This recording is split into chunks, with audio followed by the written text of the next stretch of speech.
Okay, I'm a bad YouTuber. I should have been filming this whole thing, but there's another guy out there, and I'll put a link to his video. But I had the same issue where the caliper wouldn't release and the brakes got smoking hot. So after reading all of my options, I decided to go with the least expensive first. That is this brake line for $18 on Amazon. The big issue seemed was this bolt, but for other people, but for me, I used a box end wrench and a little bit of leverage and some WD-40, and that came right out. And then I did the same thing up here, WD-40'd it, and just with the box end wrench, that was a 1/2 inch, and this was a 1/2 inch, and this 7/16. Anyway, I got everything loose to where I felt comfortable. These little clips, you get a screwdriver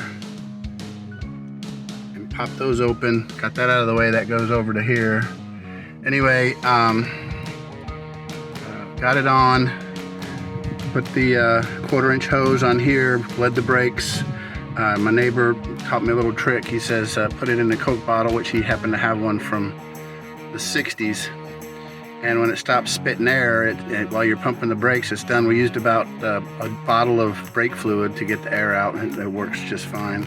I'm happy with it. I'm gonna put the pads seem to have a lot of room still, surprisingly. These were smoking hot. It's not blue or burnt looking, so I'm gonna give it a go. And that's what I've done for my issue. I sure hope it fixes. Also, while we were brake checking or bleeding the brakes, after I closed the pip, I had her pump it a couple more times, and I did discover a leak up here.